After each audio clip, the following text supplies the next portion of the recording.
महाकारुणिक भगवान तथागत बुद्ध धीरे धीरे करके आगे बढ़े चले आ रहे थे, और जैसे जैसे बढ़े चले आ रहे थे उनके जो संकल्प थे वो धीरे धीरे करके टूटने लगे, और भगवान तथागत बुद्ध जैसे ही समीप आए वो पांचों के पांचों उनके चरणों में नतमस्तक हो गए।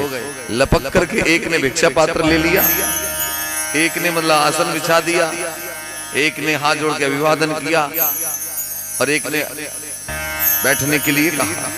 यानी वो पांचों तपस्वी ऐसे उनके चरणों में गिर गए जैसे लोहे के छोटे छोटे कण चुम्बक से जाकर के अपने आप चिपक जाते हैं, वैसे ही वो पांचों तपस्वी बुद्ध के आगे वैसे नतमस्तक हो गए। भद्रक कहने लगा कि आपने आज अपने दर्शन देकर के हमें कृतार्थ यानी धन्य कर दिया। हम आपका मुनिराज अभिनंदन करते हैं, वंदन करते हैं, स्वागत करते हैं।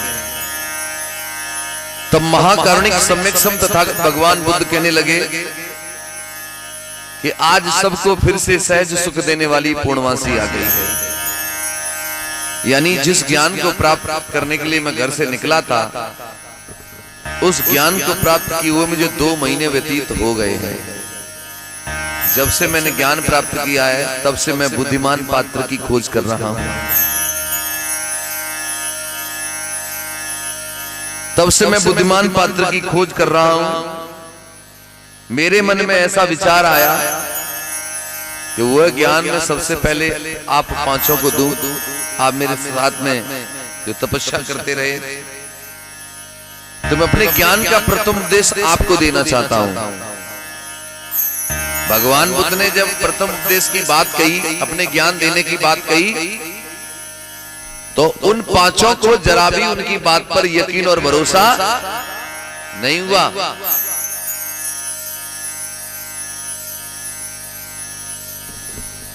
कौंडिन्य जो था, भगवान बुद्ध की खिल्ली मजाक उड़ाते हुए कहने लगा कि जब तुमने घनघोर कठोर तपस्या की थी और तपस्या के दौरान जब तुम्हारे गाल बैठ गए थे, आंखें गड्ढे में चली गई थी, पेट पिचक गया था, पीठ से लग गया था,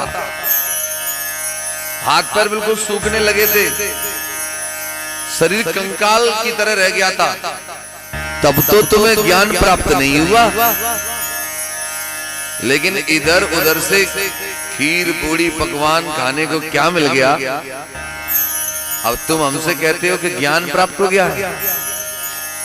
तो समझ लो कि हम तुम्हारी भोली वाली बातों में फंसने वाले नहीं है। तुम ये योजना बना करके आए हो कि तुम हमारे गुरु बनना चाहते हो और हमें अपना तुम शिष्य बनाना चाहते हो, तो इस योजना में तुम सफल नहीं होगे।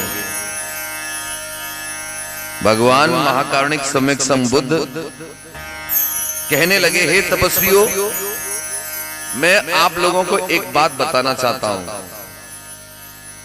कि यदि मुझे गुरु पद पाने की इच्छा होती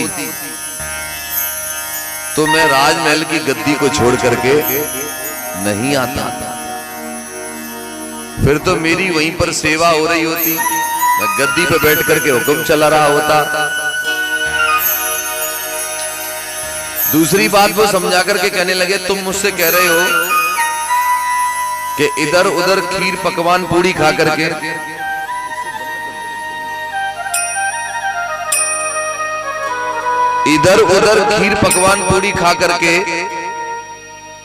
तुम कह रहे हो मेरे तन पे चर्बी आ गई है।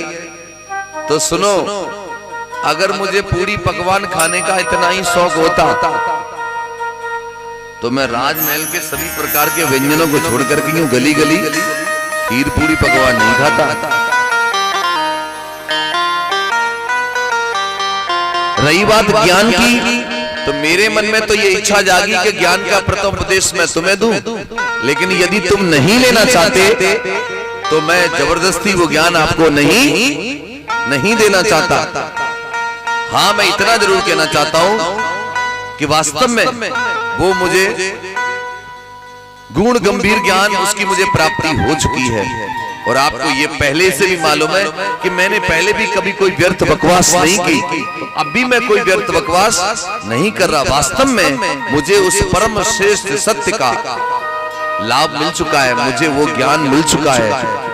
मेरे मन में ऐसी इच्छा प्रकट हुई कि मैं वो ज्ञान तुम्हें दूं, और यदि तुम नहीं लेना चाहते तो मैं तुम्हें जबरदस्ती देना नहीं चाहता।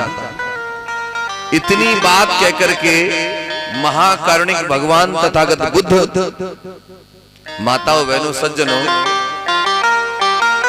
वहां से वापस हो लिए, और जैसे ही वापस हो लिए वो पांचों तपस्वी क्या करते हैं, उन्होंने भगवान बुद्ध का रास्ता रोक लिया और पुनः उनके आगे हाथ जोड़ करके खड़े हो गए और कहने लगे,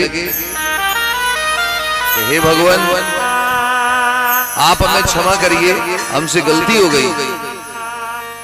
वास्तव में अब हमें पूर्ण भरोसा और विश्वास हो गया कि आपको ज्ञान की प्राप्ति हो चुकी है। अब अनुकंपा करके आप हमें अपना उपासक या अपना शिष्य बनाएं और उस परम ज्ञान को हमें दें, हम उसको लेना चाहते हैं।